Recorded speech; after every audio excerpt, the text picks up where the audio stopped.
اب آ جائیے اس کی طرف، کتاب النکاح.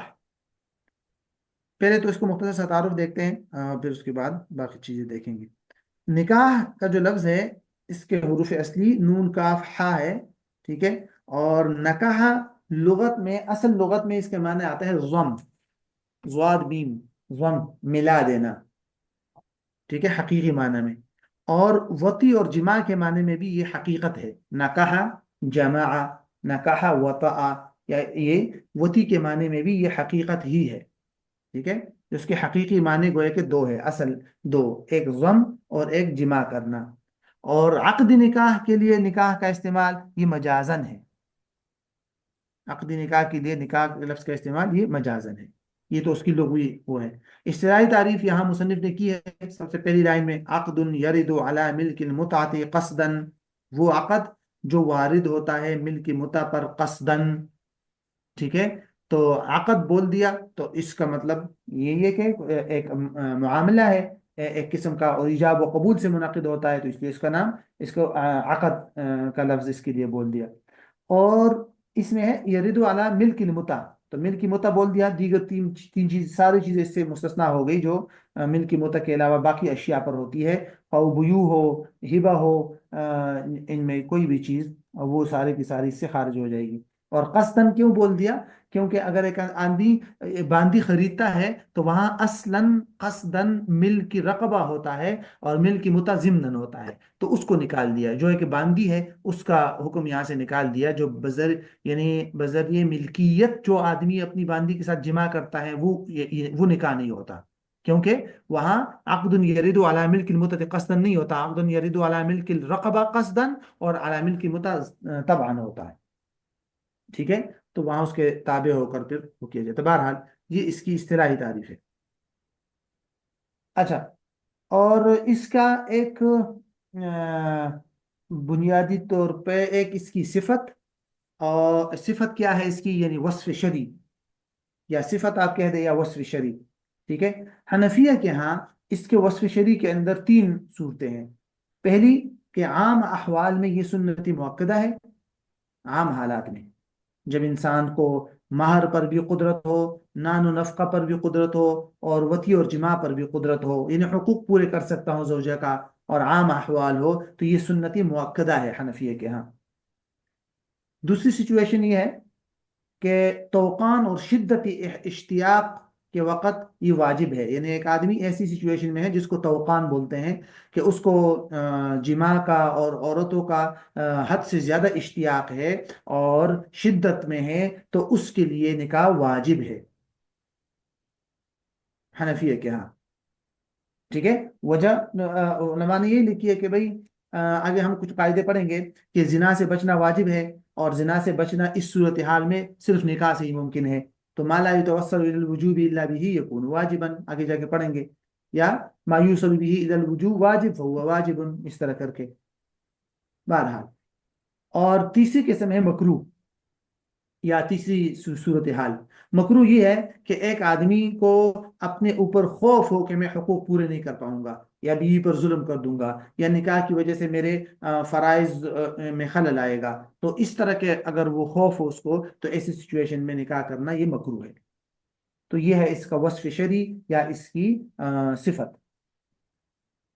نکاح کا سبب کیا ہے؟ وہ تو ظاہر ہے بقائے عالم بالتناسل، ٹھیک ہے، کہ نسل بڑھانا اور اس جہان کی کہ بقا بھی نکاح پر موقوف ہے.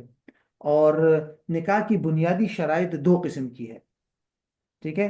عام شرائط، علماء کہتے ہیں کہ عام شرائط دو ہے، اور خاص شرط ایک ہے.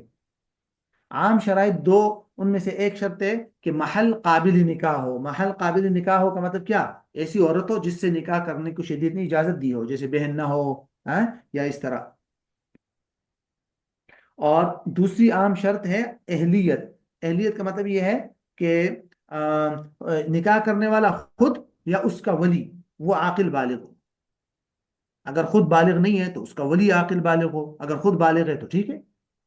تو عاقل بالغ ہو، خود نکاح کرنے والا یا اس کا ولی. یہ دو بنیادی شرائط، ان کو بولتے ہیں شرائط عام. اور شرائط خاصہ میں ایک ہی شرط ہے، وہ کیا ہے؟ کہ ایجاب و قبول کو گواہ دو آدمی، مطلب دو مرد یا ایک مرد اور دو عورتیں سن لے، یہ شرط خاص ہے اس کی. کیا خاص اس لیے ہے کہ باقی عقود کے لیے نہیں ہے نا، باقی جو محل اور اہلیت ہے وہ باقی عقود کے لیے بھی ہے. اچھا، نکاح کا جو رکن ہے وہ ایجاب اور قبول ہے. ٹھیک ہے، اور ایجاب و قبول کا یہاں مطلب کیا ہے کہ ہر وہ الفاظ جن سے کسی بھی سوسائٹی اور عرف میں لوگ نکاح کا معنی سمجھتے ہوں اور نکاح سمجھتے ہوں تو بس ٹھیک ہے، جس زبان میں بھی ہو اور جس طرح کے بھی الفاظ ہو، اس پر بھی ایک قاعدہ آئے گا. ٹھیک ہے. اور اصلا حنفیہ کے ہاں، باقی علماء کے ہاں نہیں، حنفیہ کے ہاں ایجاب کس کو کہتے ہیں، کس کو بولتے ہیں کہ الصادر اولا، جو قول اولا صادر ہو جائے خواہ جس کی طرف سے بھی ہو وہ ایجاب ہوتا ہے، اور اس جو دوسرے نمبر پر جو قول صادر ہو جائے وہ قبول ہے. ٹھیک ہے. اچھا، نکاح کا حکم کیا ہے؟ تو نکاح کا حکم ہے جماع کا حلال ہونا، اور اسی طرح زوج کی ملکیت بئی معنی کہ جیسے الرجال قوامون علی النساء والے معنی میں. ٹھیک ہے. اور تیسرا حرمت مصاہرت، کہ نکاح کے بعد حرمت مصاہرت ثابت ہو جاتی ہے. کہ حرمت مصاہرت کا مطلب یہ ہے کہ بیوی کی ماں وہ شوہر پر حرام ہو جاتی ہے، اور اس طرح کے جو احکامات ہیں، اور شوہر کے والد جو ہے وہ بھی بیوی پر حرام ہو جاتا ہے، مطلب ساس سسر وغیرہ کا جو رشتہ ہے وہ. تو یہ تو اس کی ابتدائی باتیں ہیں. امام شافعی رحمۃ اللہ کے ساتھ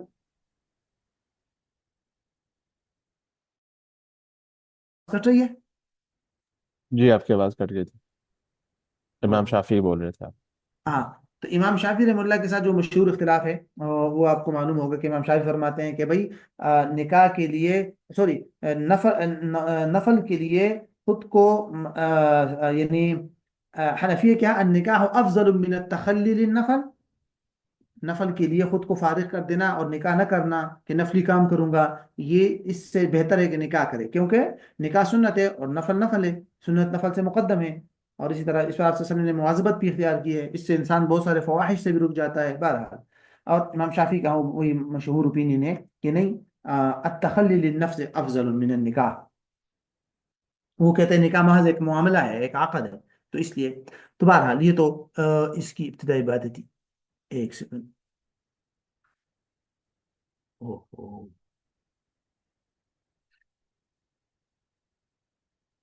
یہ کچھ قواعد ہے، اس کو دیکھ لے. باقی انشاءاللہ جو جو باب آئے گا نا اس باب کے ضوابط الگ الگ میں بتاؤں گا. جیسے محرمات یا اولیاء ولی، اس سے متعلق الگ الگ کچھ مسائل آئے، کچھ ابواب آئیں گے نا، ان کو الگ الگ دیکھیں گے. یہ آسان آسان کچھ قواعد ہے، اس کو دیکھ لیجئے. پہلا ہے ما لا يتوصل الى الوجوب الا به يكون واجبا.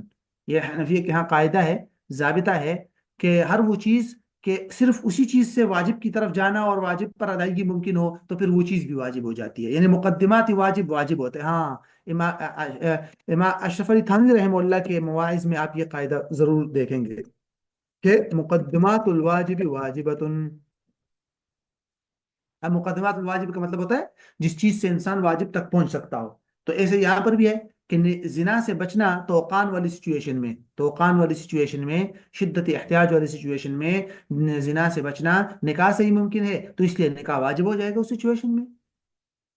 اچھا، دوسرا دیکھیں، الواحد یتولی طرف النکاح. نکاح کے باب میں ایک آدمی دونوں طرف سے ولی بن سکتا ہے. یہ بات ذہن میں رکھیے گا. بے کے اندر بے کا حکم الگ ہے. بے میں کیا ہوتا ہے کہ بے میں تعدد شرط ہے، تعدد العاقدین. بے کے اندر تعدد العاقدین شرط ہے. ایک آدمی خود مشتری اور وکیل نہیں بن سکتا، خود مشتری اور بائع نہیں بن سکتا. مثلا ایک وکیل ہے، وہ اپنے لیے کوئی چیز خرید رہا ہے، اپنے موکل کی نہیں کر سکتا، لیکن نکاح کے اندر کر سکتا ہے. ایک لڑکی نے لڑکے کو کہا کہ تم میرا نکاح اپنے سے پڑھا دو، اور لڑکا میٹنگ میں بیٹھا ہوا ہے، لڑکی کے لیے بطور وکیل قبول کر رہا ہے اور اپنے لیے بطور اصل، تو ٹھیک ہے، کر سکتا ہے. تو الواحد یتولی طرف النکاح. نکاح کے اندر اس طرح سے شریعت نے بہت ساری گنجائشیں دی ہے. آپ دیکھیں گے باقی معاملات کے اندر نہیں ہے، مثلا بیوعات وغیرہ میں سختیاں ہیں، لیکن نکاح کے اندر بہت ساری آسانیاں ہیں. جیسے ایک آسانی یہ ہے، ایک آسانی آگے جا کے آپ دیکھیں گے مہر کا معلوم نہ ہونا، جو ہے یا شرائط فاسدہ کا نکاح میں شرط لگا دیا تو بھی نکاح باطل نہیں ہوگا، نکاح صحیح ہو جائے گا، وہ شرط لغو ہو جائے گی. تو بہت ساری مسامحات اور ہے، یہ بھی خود بھی ایک قاعدہ ہے. یہ آگے جا کے یہ پڑھیں گے، دیکھیں یہ دیکھیں یہ قاعدہ، یہ النکاح مبنی علی المسامحہ والمکارمہ، مکارمہ بھی یہ مسامحہ ہی ہے، کہ نکاح کا بنا جو ہے وہ مسامحت اور چشم پوشی پر ہے. شریعت نے اس کے اندر بہت ساری گنجائشیں دی ہے. کیسے گنجائشیں دی ہیں؟ یعنی خاص طور پر ایسی اس قاعدے کا تعلق عورت کے بزا سے کے علاوہ ہے، یعنی جو اس کی شرمگاہ ہے اس کے علاوہ چیزوں میں شریعت نے گنجائشیں دی ہے، کہ جیسے پیچھے میں نے بتا دیا الواحد یتولی طرف النکاح، وہ اسی کا نتیجہ ہے. اور مہر کا ذکر نہ کرنا وہ بھی اسی کا نتیجہ ہے. ٹھیک ہے، یہ مہر میں جہالت ہو تو وہ ساری جائز ہے، نکاح جائز ہو جائے گا اور مہر مثل ہو جائے گا. تو بہت ساری گنجائشیں موجود ہے. اب ذرا یہ دیکھیے، من صلح ان یکون ولیا فی النکاح صلح ان یکون شاہدا، یہ جا کے انشاءاللہ ہم پڑھیں گے آگے کہ نکاح کے اندر کون جو ہے وہ گواہ بن سکتا ہے. نکاح کے اندر کون گواہ بن سکتا ہے؟ اگر آپ دیکھیں گے نا، اس کو ہم پہلے رکھتے ہیں، یہ ذرا بڑا قاعدہ ہے، ایسے ایسے کر کے، تاکہ پھر صحیح ہو جائے گا. دیکھیے میں اب ذرا اس کو اس سے بناتا ہوں، ایسے اس طرح. اب یہ دونوں اس کا نتیجہ ہے. ٹھیک ہے، میں آپ کو بتاتا ہوں کیسے. کل من صلح ان یکون ولیا فی النکاح صلح ان یکون شاہدا، کہ نکاح کے اندر کون ولی، کون شاہد اور گواہ بن سکتا ہے. تو یہ قاعدہ ہے اس کا کہ نکاح کے اندر جو بھی آدمی ولی بن سکتا ہو وہ شاہد بھی بن سکتا ہے، کوئی بھی آدمی. اب اس میں اگر آپ غور کریں نا تو ایک طرف گنجائشیں بھی ہے، تھوڑی سختیاں بھی ہیں، لیکن گنجائشیں بھی زیادہ ہے. مثال کے طور پر غلام جو ہے، غلام وہ گواہ نہیں بن سکتا حنفیہ کے ہاں. وجہ کیونکہ وہ ولی بھی نہیں بن سکتا نکاح کے اندر. غلام تو اپنے آقا کا وہ ہوتا ہے نا، تابع. تو وہ کیسے نہ خود اپنے نکاح کا ولی بن سکتا ہے نہ کسی اور کا، تو اس لیے وہ گواہ بھی نہیں بن سکتا. ٹھیک ہو گیا پوائنٹ؟ اچھا، لیکن فاسق آدمی ہے، فاسق فاجر ہے، فاسق اور فاجر ہے نا، وہ ولی وہ یہاں گواہ بن سکتا ہے. کیوں؟ اس لیے کہ وہ ولی بھی تو بن سکتا ہے اپنے بے بچوں کا، خود اپنا، باوجود اس کی کہ فاسق ہے، عام معاملات میں اس کی گواہی قبول نہیں ہے. یا محدود فی القذف ہے، یا اندھا ہی کیوں نہیں ہے، اندھا، اندھا تو عام طور پہ گواہ نہیں بن سکتا، یہاں بن سکتا ہے. ٹھیک ہے، بلکہ بیٹا بیٹا بیٹی یہ بھی گواہ بن سکتے ہیں. کیوں؟ اس لیے کہ وہ بھی تو ولی بن سکتے ہیں نا. وہ جب ولی بن سکتے ہیں تو اپنے باپ کے لیے وہ بھی بن سکتے ہیں، گواہ بھی بن سکتے ہیں، اگرچہ باپ ہی کیوں نہ ہو، آپس میں رشتہ وہ کیوں نہ ہو، عام معاملات میں نہیں بن سکتے اصول و فروع، لیکن یہاں بن سکتے ہیں.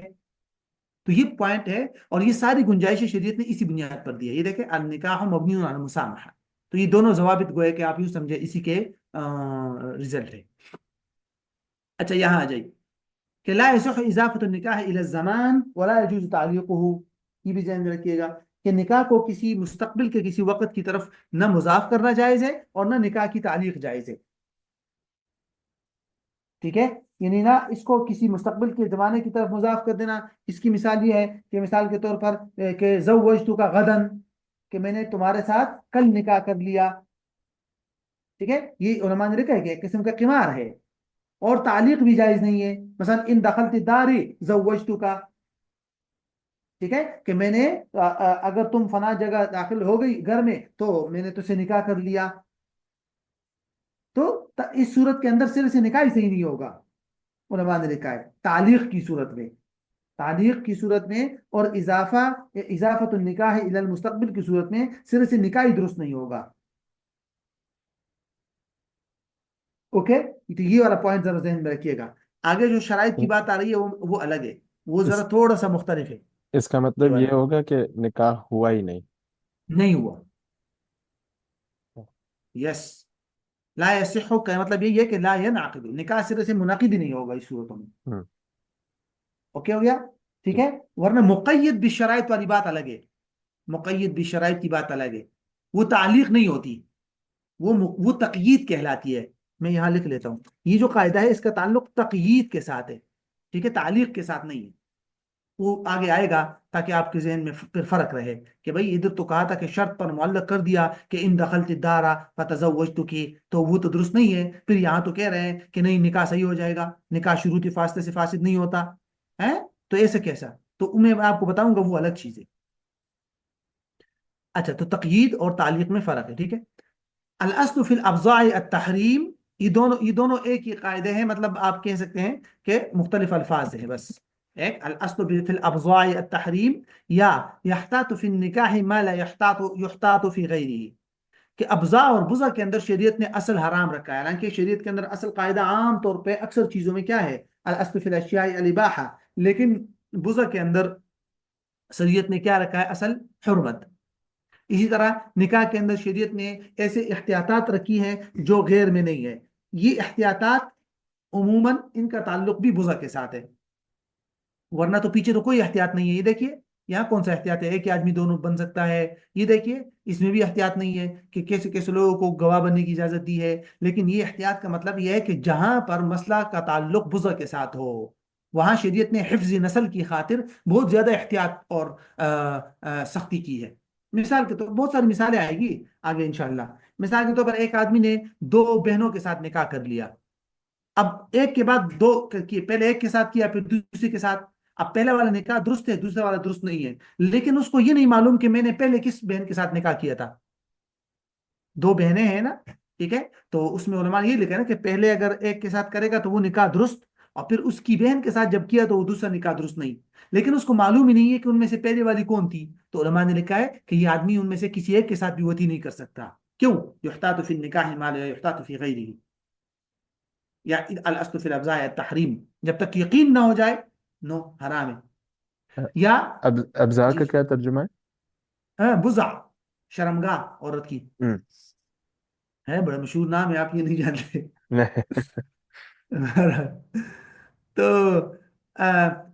اسی طرح اگر ایک آدمی کی بیوی ہے، مثال کے اوپر نکاح کر دیا، اور اس کی بیوی اجنبیات کے اندر مکس ہو جائے اور اس کو معلوم ہی نہ ہو کہ بھئی ان میں سے میری بیوی کون سی ہے، وہ کسی ایک کے ساتھ، ایسے تو نہیں ہے کسی کو بھی پکڑ لے غالب گمان کے ساتھ اور اس کے ساتھ جمع کر لے، نو، نہیں کر سکتا. ٹھیک ہے، تو اس طرح اور بھی بہت ساری مثالیں آئے گی انشاءاللہ. ينعقد النکاح بما عده الناس نکاحا بأي لفظ كان. بتایا تھا آپ کو ایجاب و قبول کے اندر کہ ایجاب و قبول جو رکن ہے، تو اس سے کیا مراد ہے؟ کہتے ہیں نکاح منعقد ہو جائے گا ہر اس لفظ سے جس کو لوگ سمجھتے ہوں. عد يعد مطلب سمجھنا، شمار کرنا. نکاحا بأي لفظ كان، جیسے بھی لفظ ہو. ہبا کا لفظ ہے، ہبا کا لفظ تو قرآن کے اندر بھی آیا ہے. کس طرح ہے؟ ایک وہ آیت کے اندر ہے. اس طرح اور بھی معنی، مطلب جس جس کے اندر تملیک کا معنی پایا جاتا ہو اور لوگ اس کو نکاح کے لیے استعمال کرتے ہو، تو کس زبان میں بھی ہو، جیسے بھی لفظ ہو، تو ان سے نکاح منعقد ہو جائے گا. حقوق الناس ترجع الى الموکل لا الى الوکیل. اب یہ بھی عام معاملات اور عام عقود سے ہٹ کر ہے، مختلف ہے. ٹھیک ہے، کیسے؟